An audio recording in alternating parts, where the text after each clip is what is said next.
안녕하세요. 이변을 일대한 이동현 변호사입니다. 오늘은 대마 흡연으로 적발된 경우 대응 방안에 대해서 한번 알아보도록 하겠습니다. 제가 이제 오늘의 주제를 선택하게 된 이유는 이 대마 흡연으로 뭐 최근 사회적으로도 뭐 이슈가 되고 있지만 대마 흡연으로 저한테 뭐 문의를 하시거나 상담을 요청하시는 분들이 굉장히 많습니다. 그리고 사건이 직접 지금 진행되고 있는 사건들도 굉장히 많이 있습니다.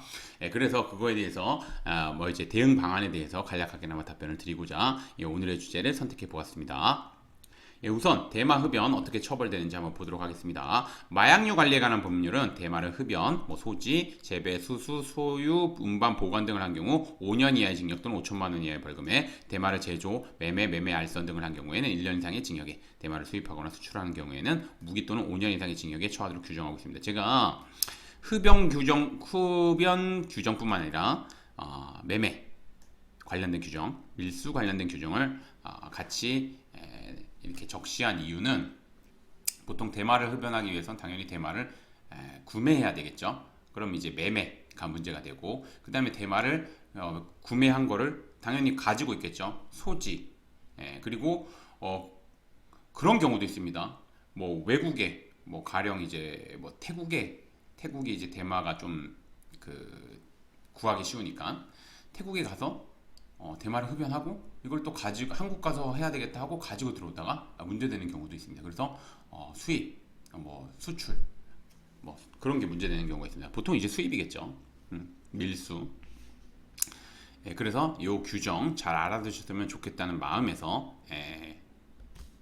적어 놓은 겁니다. 그래서 한번 확인하시면 되고, 그 다음에 이제 오늘의 주제, 대마 흡연으로 적발된 경우 대응 방안에 대해서 한번 알아보도록 하겠습니다. 대마 흡연으로 적발된 경우 두 가지로 나눌 수 있겠죠. 우선은 실제 대마를 흡연한 경우랑 대마를 흡연한 사실이 없는 경우가 있겠죠.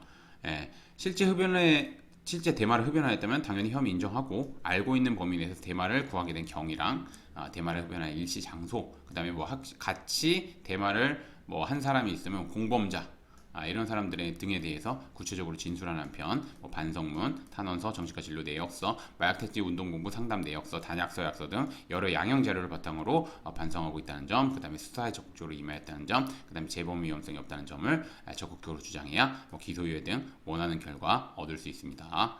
요거 지금 되게 제가 간단하게 말씀드렸지만, 이거 좀 법리적으로 당연히 이런 자료를 바탕으로 법리적으로 좀 적극적으로 주장해야 되는 부분이고, 좀 생각보다 굉장히 디테일하게 준비해야 됩니다. 그래서 그런 거 잘 알아두셔야 됩니다.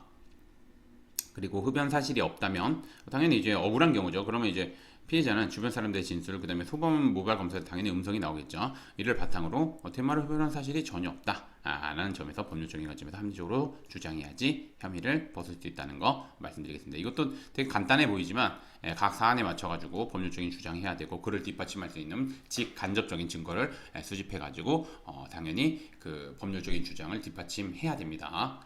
그렇게 알아두셨으면 좋겠습니다. 그래서 이제 보시면 제가 진행했던 사건들이고, 대마 교육기술조건부 기소유예 받았던 사건이고, 이것도 대마 기소를 유예한다. 그리고 이것도 대마 교육기술조건부 기소유예.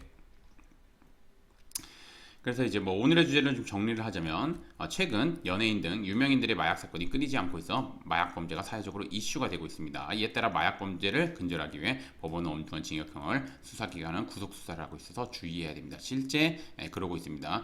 저 같은 경우도 제가 지금 진행하고 있는 마약 사건들 중에서 굉장히 많은 비율이 구속된 상태에서 지금 수사를 받거나 재판이 진행되고 있습니다. 그래서 실무에서 그렇게 이 법원은 엄중한 징역형을, 수사기관은 구속수사를 실제 하고 있다는 거 잘 알아두셨으면 좋겠고, 그래서 대응을 잘 해야 된다는 거 다시 한번 말씀드리겠습니다. 그래서 마약 사건이 문제가 되면 혼자서 대응하는 것보다는 변호사님의 도움을 받아서 진행하시는 것이 아무래도 좀 더 유리할 수 있다는 거 말씀드리겠습니다.